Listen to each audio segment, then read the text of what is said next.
Hello, everyone. Welcome back. This is episode 16 of the Government Coins podcast. And today I'm super excited. We have a very unique company that's coming to speak to us today. And it's also in the realm of startups and how to create solutions to work for government agencies in the communities that we represent, y'all. Okay. So we're definitely going to get into this. Zach, would you mind introducing yourself and telling us a little bit about who you are? Sure. ShaKeia, thanks for having me. Of course. So my name is Zach Berke. I'm the founder and managing partner at Exygy. My background, shall I give you a little bit about my background and then tell you a bit about A little Exygy? bit. Yeah. Cool. So my background is in both software engineering, design, as well as nonprofit and social justice work. And so for many years, I kind of did one of those over here and one of those over here. When I was younger, I started businesses. I did a lot with technology and startups. And then in another hand, I was helping to co-found and start nonprofits, scale those. And around when I was in my early 20s, just as I finished university, I was launching a wireless internet service provider, a technology startup. And I was also deep into having helped to grow a nonprofit at the college I went to. And so I ended up both getting an AmeriCorps Vista grant to grow that nonprofit and scale it across the Northeast, as well as at the same time raise funding and scale a technology startup. And so I was doing those two things at once, and they both kind of came to a natural conclusion. My AmeriCorps Vista fellowship ended, and the business came to a natural conclusion. I moved back out to California, and I decided I wanted to take both of those things that I was holding in separate hands and stop holding them separately and put them all together. And I wanted to take the things I was good at, design and technology, and apply it to the problems and organizations I really cared about: nonprofits, governments focused on social services, progressive political organizations. And so that became Exygy. I really started just kind of freelancing, doing software engineering for small nonprofits, progressive political organizations, and got busy and hired some folks to help. And so when we then learned about the BCorp movement about a few years in, that became a natural fit. So we became a certified B Corp. We've been a B Corp for, gosh, it's probably about 12 or 13 years now. And so Exygy today, we are a digital studio. We use design and technology to improve lives. So the team is folks like me, software engineers, but also designers and product managers, the kinds of folks who you would find at a Facebook or a Google or a Twitter, but they come and they work at Exygy because they want to use their skills to create progressive social change at scale to help people and improve lives.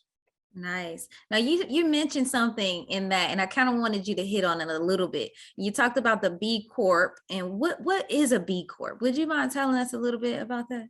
Sure. Yeah. So B Corps have been around since probably about like 2009, I want to say, and we became a B Corp in 2010. Got it. B Corps are essentially business being used as a force for good. B Corps are certified businesses, kind of like you would get certified as an organic business or a fair trade business. We go through a rigorous third-party assessment that's run by a nonprofit called B-Lab. B-Lab runs this pretty intense review process with every organization that wants to become a B Corp. And every couple of years we go through that, we get a score. And if you get a high enough score, then you can become a certified B Corp. If you don't get a high enough score, that's okay. You've got a roadmap. They've given you a list of things that you need to improve on as a business so that you can become a certified B Corp, which is really powerful. Because when they hand that back to a really large business, then that business sees, oh, wow, here's these things I need to do to make sure that I'm impacting all stakeholders. Not just my shareholders, like most businesses take account for, but the communities we work with, our partners, the environment. B Corps take into account all stakeholders, and the B Lab impact assessment is like a roadmap for organizations to become better, better community members, better businesses. In Yeah. addition to being a B Corp, we're also a benefit corp, which is a different thing. That's a legal structure. Okay. And that's a legal structure that protects a business, that allows them to actually take other stakeholders into account. You may not know this, but most businesses can't take anyone but shareholders into account. If a business makes a decision that's good for the environment, but bad for shareholders, shareholders can sue them. Right. Wow. And so like, even if a business wants to be good, it can't. So you need these legal structures like benefit corps that allow businesses to take the environment and all stakeholders into account. And so we're both a certified B Corp as well as a registered benefit corp in the state of California. In some states, those are called public benefit corps. Same idea, it's just different in different states. Nice. That's very nice. And to hear about that, because, especially right now, we talk a lot about capital and profits and everything. We never get to the point of how are we really doing this to serve the community, aside from marketing campaigns and things like that, right?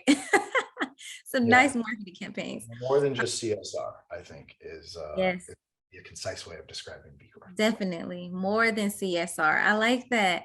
And I wanted to talk a little bit more. So how would you say Exygy has changed from when you started and working with, clients that you had before, like Move On, to where you are now? Like, what is the essence of Exygy, and that what has remained the same and allowed you to work within these spaces continuously?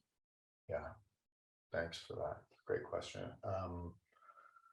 Well, I think some of the things that have remained the same are our values, and the sort of why we're doing it, right? To use what we're good at to make the world better. And, I think that's, in some ways, that's like a very selfish endeavor, because it's really satisfying to feel like you're using your skills for good. And so selfishly, that has been like true to why we got started, and has remained true to the business today. But what has changed is kind of how we do that, how we use what we're good at, which I'll kind of describe as digital. How do we use digital to make the world better? When we started, it was just me. I was a software engineer. And so I thought, how can I write code that makes the world better? And I think we quickly learned that just writing code is not enough, right? Engineers writing it on their white horses generally just screw things up and make things worse, because we don't understand problems. We understand problems the way engineers understand problems. Like, we break things apart, we put them back together, and it's like, we think in spreadsheets, and like algorithms, and problems and problems, especially problems that involve people, which are all the most like meaty and important problems in the world, don't break down like spreadsheets and algorithms, because people turns out like a lot more complex than like spreadsheets and algorithms, right? Don't tell the AI I said that. So we grew, as we learned that, we realized we had to grow our skill set. And so what that meant was bringing on more folks in just engineering, bringing on designers and product managers. And when we first brought on design, we were like, oh yeah, design, those are like the people that make like the pictures pretty, right? Yeah. But what design really means is it means, I think when we use it, we mean a really broad spectrum of skills, under all of which are undergirded by being in the community and trying to understand people's problems and help people to articulate solutions themselves that we then can show back to them and say, is this what you meant? Get their feedback, and then say, is this what you meant? Be like, great, then this is what we should build, right? And so building that design research skill set, having a team of researchers and product managers who can do that, who can be in the community, so that what we're doing is building things with the community rather than for the community, which I think is what we were doing originally. We were just like engineers, has meant that now we're building things that people really need and that actually solve problems, rather than building the things that we thought were right, that when we launched them, it turned out like, we had this like field of dreams. If you build it, they will come. And like, it's not, Wow. Yeah. I feel that's like an epiphany. I did the same exact thing. Build a solution and they will come. Yeah. Nope.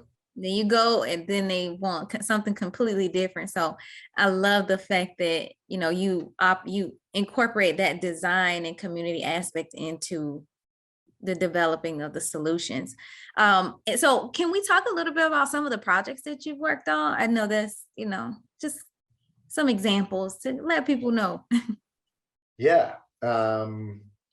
Well, I think one of the projects we're most known for is our work in affordable housing. We've been working in affordable housing for probably 6 or 7 years now. We have a product we've built that started, it's called Bloom Housing. And what it is it's a web portal for folks to find and apply to government subsidized affordable housing opportunities. Got it. And it's for local jurisdictions, cities, counties, states. We started it with the city and county of San Francisco. Okay.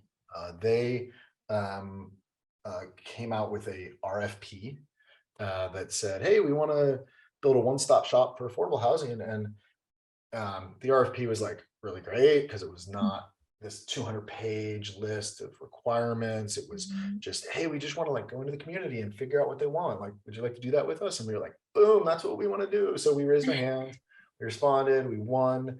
And when we got in there, we said, hey guys, like, what do you think about making it open source too? Ooh. And they thought that sounded all right. And so we got them to agree to that. And so what that meant was that after we launched something really quick, something small. We do this MVP, minimal viable product. So we built something really small, really fast, and we kept building on top of it, more stuff. And after a couple of years of doing that, adding features, making it better for users, better for government, better for nonprofits who are using it, we could start going to neighboring jurisdictions. So we started with City and County of San Francisco. We went over to Alameda County, which is Berkeley and Oakland are, went down to the city of San Jose, largest city in the Bay Area, and went down to San Mateo County, just to the south, and started showing them this and said, hey, City and County of San Francisco did this. It's open source. Would you want to do this too? And everyone was like, totally. We've wanted this kind of thing forever. Like, how do we do it? And then we had to figure out like the answer to that, how do we do it? Which was like, we had to learn a ton about government procurement. And so then we ended up essentially building a product around that. And so now we have this line of work where we're implementing this open source product, Bloom Housing, for jurisdictions around the country. We've now launched all around the Bay Area. We've launched in the city of Detroit, and we're working with some other jurisdictions now as well, but those are where we've launched so far. That's probably the work we're known for best, but we also do work in all kinds of social services and benefits. We do work with cities on websites, on mobile apps. We help folks to find services, apply to services. We help folks, we really just help government think about how to use digital, often to take a service that they've been delivering for 50 years and think about how to deliver it more efficiently in a modern age that's better for end users, better for government, better for everyone. And we do that not just with governments, but we do it with nonprofits. We do it with really all kinds of organizations that are trying to deliver services. Yes, I like that. And I was definitely going to ask you, I got 2 questions based off of the answer. So the first one is, I love how you mentioned you created the product and then you basically shopped it around to different agencies. That was awesome. Would you mind telling us a little bit about like that government approach to different projects specifically, and like how you go and shop these opportunities around, I guess? Yeah, I think in some ways it was the dumbest idea ever, because like if we were a startup and we had this piece of software and we wanted like to get our first customers, which is essentially in retrospect what we were doing. If you went to a funder like a VC and you said, okay, I'm going to go after customers who take 3 years to buy. That one. They would be like, maybe you should try and find another customer because that sounds like a really crappy customer.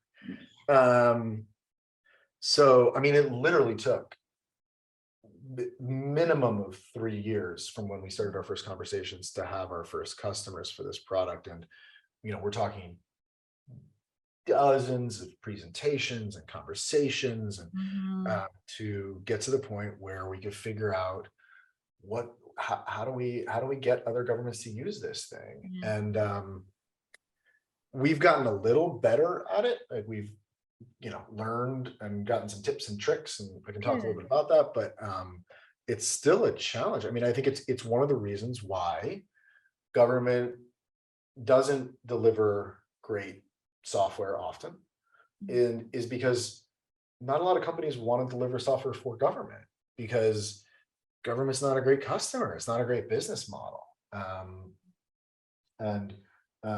So, I think we've got a great thing going. Like, we're super lucky. We were partly able to, I said, if you went to a VC and you said, I want a customer in 3 years, they'd tell you to go take a hike. We're lucky in that we're a revenue driven small business. So we don't have pressure from outside investors to be like, go scale faster. Like, we could just take our time, be like, we know this is something the world needs. We know this is like, it's going to take a while, sure, but we're in it for the long haul. We've been, as a business, we've been revenue profitable since day one for 15 years. So we just have the luxury of not having to, be at 10x every year. Every time. So that works for our business model, but I think it's more challenging for business models that require outside investment. Absolutely. I think that's a good way of putting it, for sure, because you definitely have to make that money back. They want it quickly. And then the other question, you said that the software was created as an open source, and that is that's something that is, how did you get them to agree to that? And then also, would you mind explaining a little bit, but first explaining what open source is, and then on the back end, how'd you get them to agree to that? Sure. So open source means that the code is available freely for anyone to look at, download, and reuse. And it's what the entire internet is built on, right? Like, the internet is built on the back of huge open source projects. So, you've heard of like Linux and the Apache web server and, JavaScript, right? Like, these are things you've heard of. And, you may have the audience may have different like levels of understanding of what each of those things are. But each of those things is a giant piece of open source software that itself is a fundamental building block of the internet. And without it, none of the things that Google could not exist without all those open source freely licensed pieces of software. So it's a critical concept, and it's in some ways it's like super counterintuitive, right? Because how do you it doesn't feel very capitalistic in our very capitalistic society to like do things and then be like, and it's free, but there are business models that you can run around open source software, like, famously Red Hat was one of the first pioneers in creating a monetization model around the Linux the Linux operating system. Or companies like Automatic, which runs WordPress, which is an open source piece of software that's used by a huge number of organizations in the world. Similarly, Acquia is a company that runs Drupal. And so there are a number of these organizations that run like really big open source projects that have both a revenue model and are open source. And it's our opinion as an organization that when government writes software, the default should be it's open source, because taxpayers are paying for it. And if taxpayers are paying for it, then taxpayers should be able to see it, and taxpayers should be able to reuse it if they want. And another government should be able to reuse it. And that part's really critical, because like so many times in which like governments are reinventing things, and like one's doing the same thing over here and over there. And they're each doing it kind of poorly too, because truthfully, doing software really well is really expensive, right? Like Mhm. government tends to underestimate how much work it is to build great software, right? Government's used to putting their web development team in the IT department. And IT is used to buying laptops and buying like licenses to Microsoft Word and like, okay, I pay $199 a year for my Microsoft Word license. Like, why should I pay a bunch of money for like, but if you think about a great software product, like think about Gmail. Like, how many product managers, designers, and engineers do you think Google employs to make Gmail as good as it is and make it better every year? I'm telling you, it's not two, right? It's hundreds, if not like thousands. I have no idea, but like it's a lot of people on the Gmail team, right? And each of those people earns a salary and benefits. And so, like, if you think about that as the cost of building a great piece of software, then you can imagine that it costs a lot of money to build and maintain great pieces of software. But what government does is they underinvest, they build something kind of like mediocre. And one of the reasons I think open source can be great for government is that it allows governments to pool funds, right? Because especially like state and local governments, like how do they build custom things? They can't afford to do a Gmail project, right? But so for example, our housing work, San Francisco funded it first, and then Alameda County funded it, and then City of San Jose is funding it, and then San Mateo. And so like, and each one of them throwing money in makes it better for everybody else. And none of them could have done it on their own, right? But by all of them doing it together, we have a great piece of software. So yeah, I think open source is something that governments should do more of. They're often scared of it for probably just because it's hard to, it just took me 10 minutes to explain it poorly, and so like, so folks, I think maybe it's just not an intuitive thing, and it's not how work has been done to date. And so it can be you got to pull in legal counsel and convince them that this is a good idea and that no one's going to get sued. And I don't want to be like, it's not right for everything, right? There's use cases where like, I don't think everything in our national defense system should be open source necessarily, but but like instead of right now, which is like we default to closed, I think it'd be great if we could default to open and then pick and choose the few things that need to be closed source. Yeah, or at least have some way that agencies across the board can utilize it, if it's open source. Even if you don't show it completely to the public, give bits and pieces of it, but make it to where agencies across the board. I think that's awesome. How you said one county paid for the initial setup and it got better and better after that. Like there's so much value in that. There's so much value in not having to start from scratch. And I feel like that is a huge component. And I think another thing that agencies do as well is they're easily married to old-fashioned technology solutions. So I think that's one of the things too. So as opposed to transitioning from something that's not working, let's just add something on top of it. But I saw that face, Zach. I sensed a little bit of frustration in the air. Layering things on top of other things is, I think, something that government does a lot of, that can kind of just kick cans down the road and let the can get bigger and bigger. And I think that manifests in many ways, through the software solutions like you're talking about, but also through all the processes that they put in place in order to like be able to work with government. Mm-hmm. I think that's another conversation for another day, but the processes of working with them, especially from a startup perspective or just a design thinking aspect. Usually agencies are putting out RFPs with information as to we want exactly this, and that works for certain spaces. But as we have a conversation about technology and providing things that are community or front facing, that requires a lot more than this is exactly what I'm asking for. Exactly. Yeah, that process is great when you're buying screwdrivers and of course, but because I need exactly 100 of these, right? But when you haven't yet engaged your community, and then, that means that some procurement official is going to have to like write an RFP, and no one in the community has been consulted, and they're going to make it, and procurement's so painful for everyone, not just for the folks on the vendor side, but for government itself. It takes so long that they're like, okay, we got to pack here because we don't want to have to do this again for a while, So we'll take 6 months or a year, we'll write this thing that gets bigger and bigger, and then we packed all our assumptions into it. Right now, it's all our assumptions in this box. We haven't tested any of our assumptions, but they'll be all right. And then 5 years later, we launch something that nobody asked for, right? We never tested our assumptions, and so many government projects kind of go that way, where we launch something that's not exactly what, or very much not what anybody wanted, and then we get to the solution that you described, which is like, okay, so what are we going to put on top of it to fix it? We just spent all this money on this thing.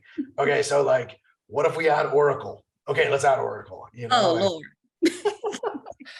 Or no one, Oracle, or like, we'll bring in Accenture, they'll fix it. Yeah. And like Everything. The gamut, all of the ones. So yes. So okay. So I am really enjoying this conversation, especially around the technology aspect of it and understanding that design thinking aspect and then applying it to government. But I wanted to talk a little bit more about the nonprofit side. You mentioned that earlier, and basically bridging those two between the nonprofit side or the private side and the government side. So let's talk a little bit about that. Yeah. Oh, and then also if any of the projects seem to overlap. I mean, that's exactly right, is that they all overlap, right? Because if we're working with government on delivering social services, then in almost every case, there's some community organizations that they're working with to deliver those services, or there's some community organizations that have a much better understanding of the community, that have access to community members who really know what should be built, right, or what is really needed. And so in social services, all our government work is also nonprofit work. Got it. And okay. vice versa, in nonprofit work, in many cases, the work is in some way being funded by government, or is rolling up. And if it's funded by government, it's rolling up to some objectives or outcomes that government is looking to accomplish. And so we've got stakeholders at some agency that are creating the reason for the work to exist, and are stakeholders in the work. And so in both nonprofit and government work, all of it is complex because it's a multi-stakeholder environment, right? Like, we're not, in, just to use housing as an example, if we just built a product that government wanted, then we'd be ignoring applicants. And if we only build a product that applicants wanted, we'd be ignoring nonprofit housing developers. And if we only built a product that nonprofit housing developers wanted, we'd be ignoring for-profit housing developers who in many jurisdictions are being required to build inclusionary housing that's designated as permanently affordable. And if we only built things for them, then we'd be ignoring the housing advocates who are advocating for particular communities who don't typically have a seat at the table because they're marginalized. And so if we want to build something that works for everyone, then all of those stakeholders, advocates, nonprofit community organizations, nonprofit housing developers, for-profit developers, housing authorities, housing departments, everyone's got to be part of the process. And so that's true whether it's, essentially, it's almost like, where's the funding coming in? Funding coming from government? Cool. Funding coming from nonprofit? In any case, we got to work with everyone if we want to build things that are really going to work, that are really going to be sustainable. And in some cases, like we're doing work right now through a nonprofit where the long-term sustainability model is we want government to take it on. So we need to make sure that what we're doing is going to serve their end. So they're a stakeholder now, because the nonprofit wants to make sure that they're not going to always have to go raise funding for it. So they're having us pull in government stakeholders to interview them to make sure that this is meeting their needs, so that the product, which serves advocates, is also going to serve government, so that it has a built-in financial sustainability model. So yeah, all the work feels very interconnected, I would say. Interconnected. Yeah, for a while, Exygy was talking about like we were working on like our civic side and our health side, and like government and civic community organizations, and health was like health equity and healthcare. And then like we just realized it was all like the same work, right? Like we were working in the Department of Public Health. What was that, you know? And so, and then it was just like all of it was. So we just realized all our work, you know, is best served by us bringing everyone together. Okay. Now, with that in mind, bringing everyone together, as a small business, what have you learned about bringing government agencies to the table, and including them in this process, that kind of associates with the procurement aspect of it?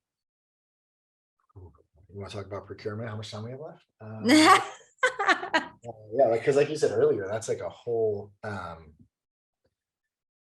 whole other conversation. I mean, my stupid joke that I say all the time, and so hopefully no one who's talked to me before is listening to this, but is it like, you know, I've been spending the last 5 years earning my master's in procurement, right? Yeah. By accident, I've had to learn this wonky topic, which is like, you know, you asked me to define open source, so I'll just take a second to define procurement. Procurement is how government buys things, right? And for good reason, there are a lot of rules around procurement, right? In my mind, the main reason is that if there weren't rules, then Donald Trump Jr. would have every contract, and that would suck.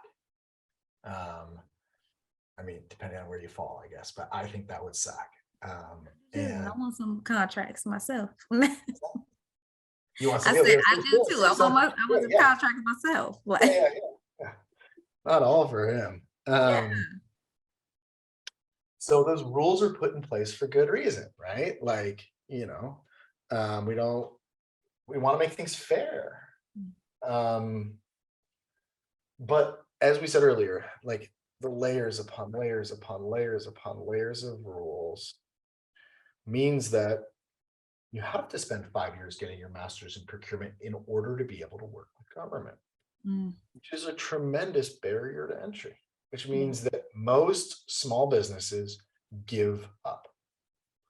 That's true. They give up the first time they try, because it is literally, I mean, it is so much paperwork and reading through like legalese and having to interpret it. And then often ended up finding yourself getting disqualified after putting in dozens or hundreds of hours into responding to an RFP because you didn't understand some stupid rule that like they wrote, or you thought it wasn't important because it seemed ridiculous. But like, you know, what you learn, like all those things that seem ridiculous are actually, you actually have to pay attention to each one of those rules, you know? And like, man, like before the pandemic, this has at least gotten a little better, but before the pandemic, I mean, a lot of governments made you like respond to RFPs with printed triplicate, you know? Like we had one thing, we responded to the state of California. I had to drive up to Sacramento after spending like all night at Kinko's, you know, like binding and stapling and hole punching and like, you know, a lot of organizations who do a lot of government work, the big organizations do a lot, they have a whole team for just that. Like they call it a capture team, I think. And like, it's, should that exist? Like, should like part of the economy be dedicated to like that, to like, it just doesn't make a lot of sense. And then it creates this barrier to entry where like the companies that win procurements are the ones that are good at doing procurement. It doesn't Mhm. matter if you're good at doing whatever it is that they're trying to procure. It just matters if you're good at procurement. And that seems like a pretty poor incentive if we're interested in an efficient use of taxpayer dollars. Um, so, you know, procurement should be drowned in a bathtub. Not that procurement people are all good people, but like procurement, it just needs to be wildly reformed. And every like, everyone who goes into government, they think their first like month, they're like, I'm gonna change everything. And then they like try and do something and they're like, what's this procurement thing? And they're like, this is crazy. How does this exist? I'm gonna fix it. And then they like try and fix it. And then they run up against a wall and they're like, oh, and then that's part of like the soul crushing Yes. experience, I think. And then, you're officially a bureaucrat at that point. Um, and so there are some things, like I said, we've learned some things and gotten better a bit. Okay. One of our colleagues and friends is an organization called CoProcure. Yeah. Have you talked to them on this I podcast? haven't had her on yet, but she's gonna be on. Mario, yeah, you got to have Mario on. She's Mario. Mhm. she knows everything about this thing called piggybacking or Mhm. cooperative purchasing, which is this idea that, okay, the rules are there for a good reason. We want things Mhm. to be done fairly. But if one government did that, they had a fair process, went through all those hoops, everyone went through all those hoops, then like, can another government just like buy that same thing on that same contract? Because that was done fairly. Can they piggyback on a already competitively bid Contract. process? Mhm. Or cooperative purchasing, which is like, can a bunch of governments decide to like do it all at once together so that like not every 58 counties in California, do all of them need to like write a procurement for hammers, or can like they all just like do one hammer procurement? Mhm. And so like that's cool. We're trying to do more of that. We're building in this piggybacking language into Mhm. our contracts with government. And we're going to other governments and we're being like, hey, if you're interested in working with us, this is an easy way to do it.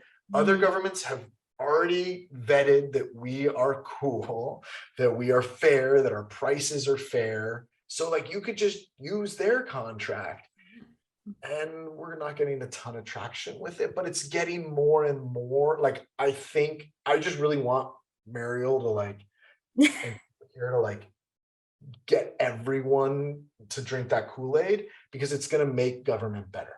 It's going to make my life easier, but it's also going to make government better. So that's one thing. Another thing is, like I said, these RFPs get written over the course of a year, and the government hates them, so they're like, we don't have to do it again. So they pack everything in. It becomes a 200-page list of assumptions. Mhm. Don't do that, right? Do not do that.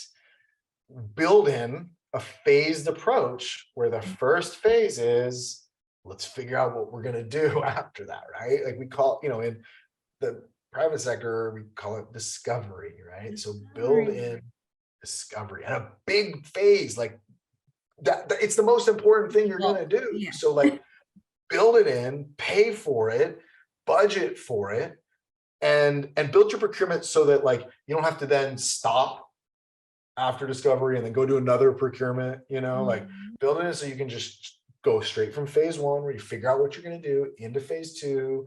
And there's lots of examples of procurements like that you can build on. Like you don't have to just start it from scratch. Like, you know, at the federal level, organizations like 18F and USDS have been really like leading the way in terms of helping to design procurements that and provide guidance to procurement professionals about how to set procurements up in this way. And there's a lot of examples at the state and local level as well that either build on what 18F and USDS has done or have built on what the state of California or other organizations have done. Yeah, there's build in an iterative design, research, discovery led process. Or, you're going to end up, like I said, 5 years in, launching something that nobody asked for. Nobody cares about. Okay, so my final question, well, this is like a closeout, but what is in the future for Exygy? Like, what is next? And governmental work. So what is next? Yeah, that's a great question. Well, we're just about to take on a really exciting new project. It's a second big open source project to serve local, state and local government, just like our Fuzz product. It's a little more, I think, broadly focused on social services. Okay. Can't say a lot more about it yet because it's Okay. like, it's not like I hate like stealth mode, but it's we're working with our funder, and so as soon as we've gotten that finalized, we'll make a big announcement. Super exciting. We'll share it with you, I promise. Okay. So really excited about that work because, well, one, because it's exactly the kind of work we love to do, right? It's taking design and technology and making governments better at delivering social services. Heck yeah, that's what we want to do. Of course. But two, I'm really excited about it because we've learned so much over the last 6-7 years doing the work with Bloom Housing, learning how to take an open source product and build it in a way such that it's usable by a city or a state or a county, or, you know, and then how to go to other governments and be like, hey, you can use this, and how to build a business model around that. And so we learned so much about that. And now to be able to take all the lessons that we've learned from that experience on Bloom and apply it to another project and product, I'm super excited about. And my hope is that this is the beginning of us being able to do that with many different, become the stewards of many different open source products that serve government. So if anyone out there has an open source product that serves government that you need a steward for, hey, Exygy's over here. Definitely. No, we have a product that's currently not open source, but it would be something to definitely have a conversation with Exygy about as well. Cool. I'd love to learn more. Yeah. Always happy to meet people and learn about what they're doing, because, you know, that's like, I mean, it's inside, but like, that's all I really like doing, is just hearing what people are up to. But then also like talking about what I'm up to, obviously. But but because also like that's just, you know, that's how you meet great folks who are doing work that they give a crap about, and that's going to make the world better. And so like, yeah, that's what Exygy is trying to continue to do, is just find ways for us to grow space on our team for more folks to come to be able to do that selfish thing I talked about, which is to have work that they care about, to be able to use their skills to make the world better.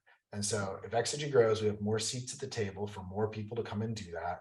And if Exygy grows, then we are impacting the world more positively and making social services better, making governments better, making NGOs better.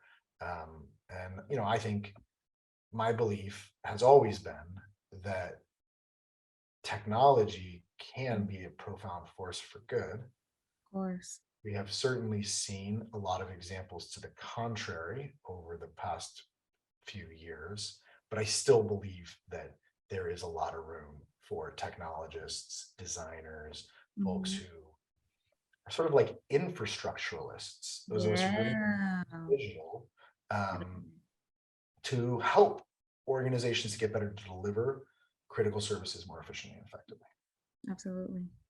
Absolutely. And you were just saying, if anyone had a project or an open source solution that needed a steward, how can someone find out more information about Exygy, and how can they do business with you guys? Oh, thanks for asking. So you know, Exygy is really hard to spell. It's EXYGY.com. I'm sure it's like down in the show notes if we're on YouTube. Yeah, it's gonna be in the description box, all of the links and everything. And so you should find us on the website. hello@exygy.com goes to me and Ivy, and who's on our team and amazing, and you would love to talk to. How else? Yeah, we just have a contact form. You can find me on LinkedIn. And like, yeah, I'm just always open to connecting with folks, because like I said, that's all I like to do. So yeah, Zach, this has been awesome. Thank you so much for coming, sharing this information. And if there's ever anything that, you know, is coming up or you want us to share, let us know, because I feel like this work is is community focused, and that's exactly the point of this podcast. Our community is comprised of small business owners who are really micro businesses and woman-owned, minority-owned, and veteran-owned businesses as well. So if you ever have anything you want us to put out to the small business community, let us know. And thank you so much. I appreciate it. This was fun. Thanks for having me, ShaKeia. Thank you. So you have a good one, Zach. And Bye. everyone, do not forget to like, comment, subscribe, and reach out to Exygy. Even if you just go check out the website to see some of the projects they're working on, you could definitely be an advocate for bringing these type of projects into your local area. Like they're in California and working throughout the state. They're in Detroit now, but I'm in Florida and I can see this as being an opportunity to work here. So don't forget, go take a look at that and then reach back out and see how you can provide these in your area. Until next time, I will see you all on another episode of the Government Coins podcast. That is it. Peace.